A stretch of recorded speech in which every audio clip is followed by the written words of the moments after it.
Hi everyone! Today, magluluto tayo ng tortang patatas with giniling.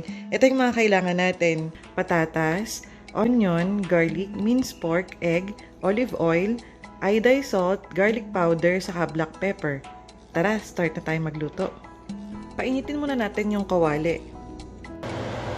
Pag mainit na yung kawali, ilagay na natin yung oil. Una nating lulutuin yung patatas. So, painitin lang muna natin to. Tapos, isunod natin yung patatas. At iluto lang muna natin sa sandali. Pag luto na siya guys, iset aside na muna natin. Ayan, nailipat ko na yung patatas. Next natin gagawin is, igasan natin yung bawang sa yung sibuyas. So, unahin na natin yung bawang. Using yung same pan, so, lutuin lang natin. Ilalagay ko na rin yung onion.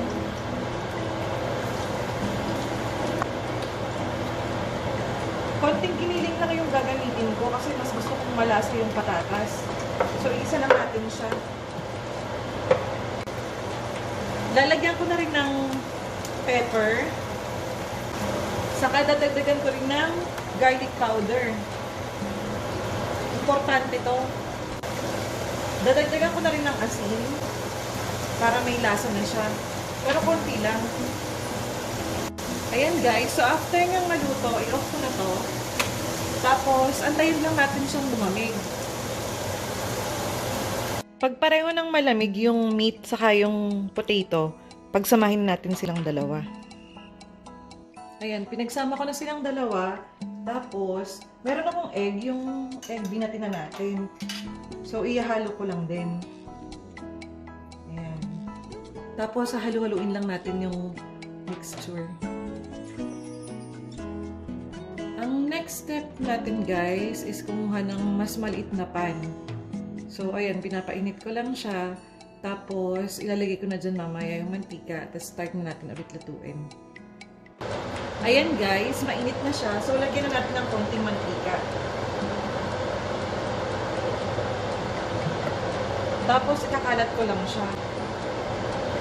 Ilagay na natin tong patatas saka yung meat na ginisa natin.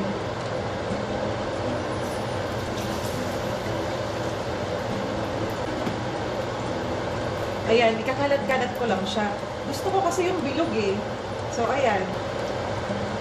Hayaan lang nating maluto. Guys, ayan, mainit na siya, di ba? Lalagyan ko lang siya ng plato sa ibabaw. Medyo delikado to. So, ito.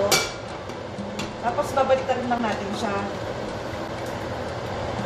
Ito guys, using yung plate, pinatong ko lang siya dun sa ibabaw ng pan. Tapos, binaliktad ko. Ito na yung likod niya. Tapos, ipiprito ko lang ulit to. So, ibabalik natin. Sa pinaglutuan din natin. So, ayan. Tapos, hayaan lang natin siyang maluto.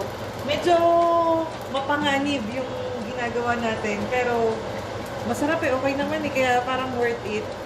Pero, pwede nyo rin naman gawin yung direkta na sa pan. Tapos, haluin nyo na siya lahat. Ayan guys, luto na siya. Ililipat ko na lang siya ulit sa plato.